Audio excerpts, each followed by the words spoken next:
Hi everyone and welcome to another video from the GFS gallery. This is going to be largely an update on the Aquascaper 600, but I wanted to give you an update on my 1200 and the Biorb as well because they're quite important, I think.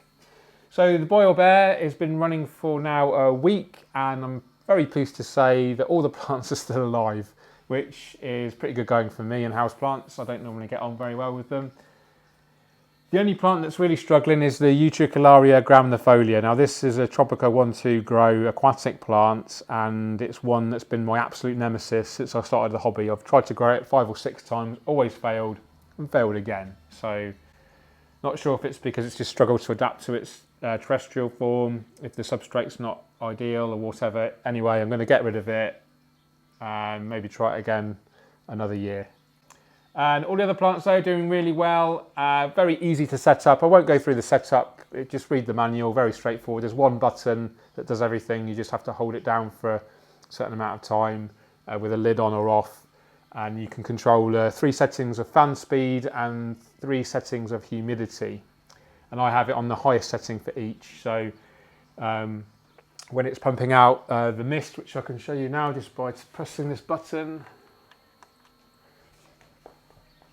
So it's automatically programmed, so this will come on a few times throughout the day depending on the air temperature, etc. It has been really sunny here and it has been misting a lot more than usual.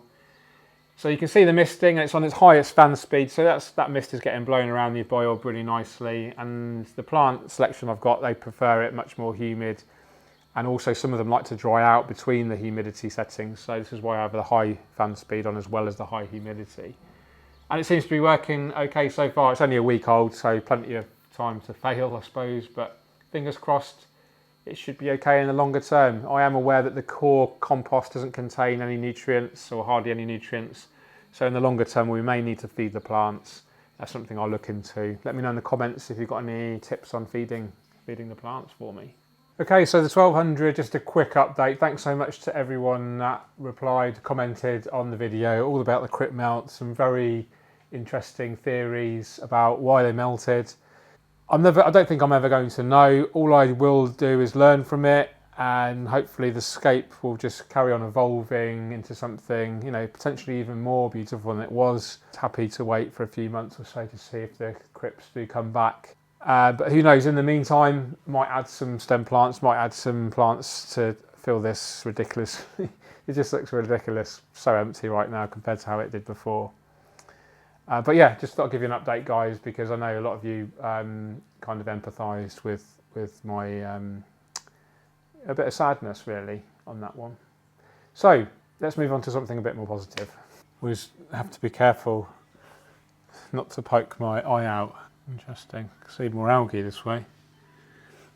Getting loads of direct sunlight through here in the mornings, and so far so good. I'm not getting any major algae issues, but there is some building up on the wood, some BBA and some green algae. I'll get some close-ups of that for you. So this video is largely about this beautiful Aquascaper 600. I love this tank. It's actually my favourite scape in the gallery right now. The plant health's really great. The crypt foreground's really filling in nicely. All the Bucophilandras growing in, the Microsaurum, the fern here. The stem plants in the back, a mixed story there. Some are doing really well, some aren't doing very well at all. So I'm not entirely sure what I'm going to do with those right now. What I'm going to do is do a full tank maintenance. I'll take you through what I do, why I do it. Most of you have seen me maintain tanks before, but do stick around for the video. There might be a tip that you've not learnt before. Who knows, you might find watching me maintain a tank quite therapeutic. Needs a clean. You can see open top tank, loads of evaporation, leaving behind this hard watermark. This is the biggest disadvantage for me. An open top tank is this horrible rate of evaporation and the mark it leaves behind. Just shrimp only at the moment, and still only planning on keeping it shrimp only. They're breeding really well, and they do breed much more prolifically without fish in the aquarium. So it's nice to have an aquarium just absolutely chock-a-block full of cherry shrimp. So yeah, let's crack on with maintenance. Exciting. Okay, first job is to switch off the filter and the CO2. They all need bleaching and cleaning. Removing the glass from the hose can be quite tricky. So what I like to do is actually push the glass gently onto the hose more, then it breaks the seal, then you can wiggle it outwards like so. Here's a top tip for you. So I've actually got the CO2 running inside a glass. This is half full of thin bleach, half full of water, tap water, and this is cleaning the diffuser as I'm working on the other bits of the aquarium, as I'm maintaining the aquarium. And the reason I like to do this is because I like to keep a positive pressure behind the diffuser disc, which means that bleach can't get into the diffuser, which makes it safer for when we actually reinstall the diffuser in the aquarium. So after I've maintained the regular maintenance, I'll rinse this off in fresh tap water and then also add some dechlorinator just to ensure it's absolutely safe. It's a case of cleaning our glassware. This has been on the soak for an hour or so in a sink of hot water and bleach, and it just really cleans it, super easy. Run our clothes brush through there. So it is a labour of love. Tank maintenance, cleaning glass isn't the most thrilling of tasks, but for me it's all about the reward you get at the end. You know, you might put a lot of effort in to get there, but hopefully it's worth that effort when you see something clean and beautiful at the end. Okay, so now it's a case of cleaning the tank. Now it's great to do this with all the equipment removed. It means we've got access to all of the glass without hindering. And yeah, 3 tools I usually use. Got the Denolay Cleanator, which is great for getting rid of these hard water deposits. Credit card type device, which is actually an old hotel room card, to slide in between the plants and the substrate there, just to keep this glass clean right at the front. And then a toothbrush to get rid of any excess or algae or dirt, etc. from the wood and the stones, also the corners of the silicone. The toothbrush tends to work quite well.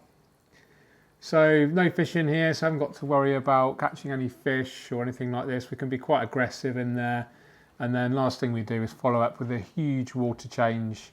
This is going to dilute all of the organics which have been disturbed through the process of working in the aquarium. It's really important that we dilute these organics, otherwise they can lead to algae trouble.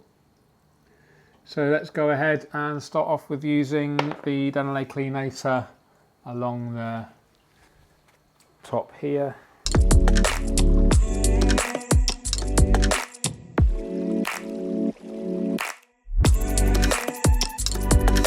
So this is really interesting. The light is direct sunlight coming through the skylight just directly above from where the camera is, beaming onto the tank. You can probably tell by the exposure of what you're seeing in the video footage right now, really, really bright.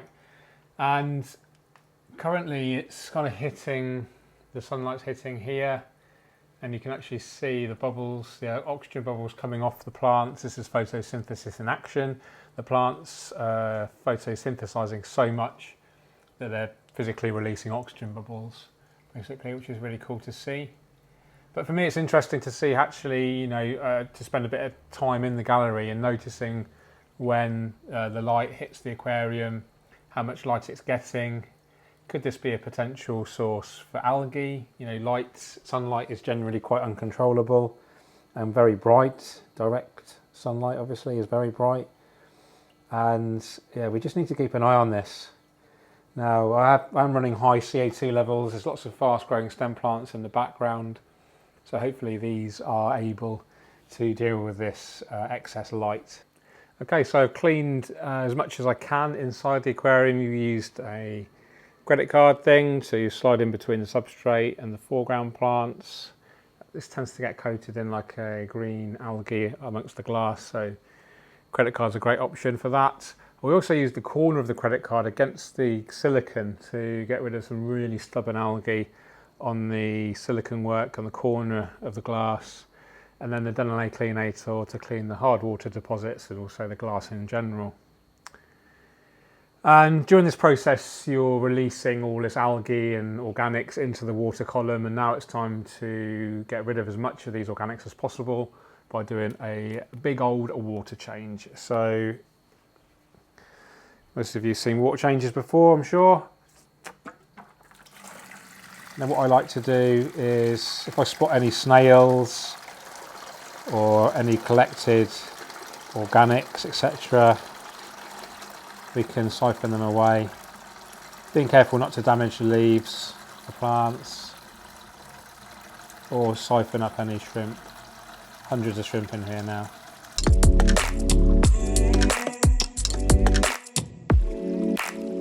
Okay, now it's time to fill up with fresh dechlorinated tap water.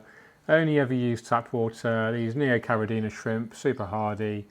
I've done bigger water changes than this with absolutely no problem. In fact, I think a water change induces some breeding behaviours sometimes. So yeah, 60% water change or thereabouts. Fill up with fresh dechlorinated tap water. Use Seachem Prime to dechlorinate, and of course the red colander to top up with water. So let's put that across the tank right now.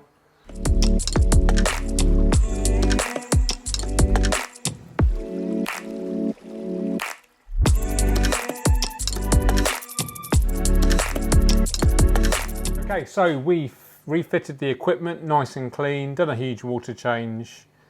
Tank's looking great. The only thing that I really need to work on next, I think, is the stem plants in the background. They're very chaotic at the moment.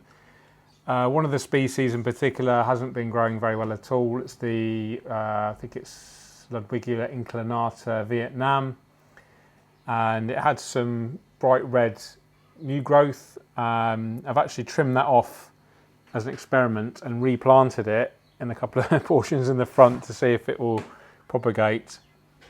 There is one species, I can't remember the name of it, that's growing much quicker than the others, so I might propagate this and just rely on this as the background plant. It's definitely a rotala, and it's a little bit like Crotundifolia, but it's a lot bigger leaf. It's going kind of pinky purpley on the growth tips, so it should make a nice background. So that's something I'm going to focus on over the next couple of weeks, is looking after the stem plants in the background. The foreground and the midground are all looking great. Some minor algae growth on the wood, I'm not bothered about that. The crypts are looking fantastic. Bucophilandra nubius and the Microsaurum and the mosses all looking great.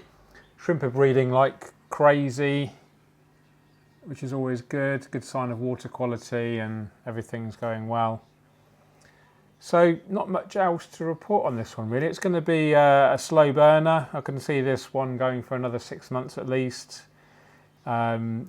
It's going to take a few months for the foreground to completely fill in. The background we can play around with, maybe change it up a few times and see what we think. Okay guys, that wraps it up for this video. Really hope you enjoyed that update on the Aquascaper 600. Also a small update on the Biorb and the 1200. Let me know in the comments, do you think I should just keep shrimp in here or change it up for some fish as well? Always interested to know what your thoughts are. So I'll end with some cinematic footage for you. Really hope you enjoy it. If you do, don't forget to hit that thumbs up button. Subscribe if you haven't already. You take care. Keep on scaping. Cheerio.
everyone, a new feature for the channel. Occasionally I'm going to ask you if you've got any questions for me on my community page, and then I'm going to answer at least one of you on a forthcoming video. So I think I got 75 questions last night. There's a couple of really good ones that I want to answer. MD Fish Tanks, hello mate. How many years did it take before your wife stopped saying no more tanks? Well, actually, I have to say, I'm not married yet. I am due to be married in November. But my fiancée, Emma, is very understanding, very supportive, and lets me have as many tanks as I like. So that's limited more by how much time I have rather than by any constraints that are placed upon me. So very, very lucky to have that. Past the Dirt Road says, why is Past the Dirt Road your biggest fan, and why is he your favourite subscriber? Haha. Thank you very much, Past the Dirt Road. I do appreciate all of your comments and you following me. It is noticed, so thank you very much. Super Dave says, George hasn't answered a single question put forth in this forum. I'm out of here. Well, that's sorry. I guess if you're out of here, you're not going to watch me say this. So I'm sorry to have read that. In my defence, I do answer a lot of questions. I do live Q&As, Escape School Sunday. I answer hundreds of questions every day, probably. It's a shame if I've missed you. Ms. Roy, what age should you try to introduce kids to aquascaping and photography? I think as early as you can. The sooner the better. I think it's a great thing for kids to engage with creative arts and nature. Hard Decoder, is aquascaping your full-time job? Yes, it is. Bala Mugaran, do you have an interest in reef tanks? Yes, I do. These are easy. Philippe Santos, how often do you feed my fishes? Twice a day, usually. Okay, one more. I'm just going to go for one more. This is a good one. Rob Williams, what's your 5K and 10K? I'm about to go for a run, actually, so this is an appropriate question. What's your 5K and 10K personal bests, and would you ever consider running the London Marathon? 5K personal best is 19 minutes, just over 19 minutes, and 10K is just under 40 minutes. And I'm probably not going to run a marathon. Too much time training. If I wanted to run one, I'm quite competitive, so I'd want to do like a ridiculously fast time, like sub 3 hours or sub 3.5 hours. And to get to that level, it's a hell of a lot of training, and I don't have the time for that. I just like to run. I probably run on average 25 kilometres a week, 100 kilometres a month, just to keep me fit physically and mentally as well. It really helps with concentration, motivation, lots of mental health benefits as well as the physical. Okay, guys, I'm going to sign off there. Thanks so much for watching again. I hope you enjoyed this little fun segment, Ask George, we should call it, and I'll probably do one of these once a month. Let me know in the comments if you like this sort of thing. You take care. Keep on skating. Cheerio.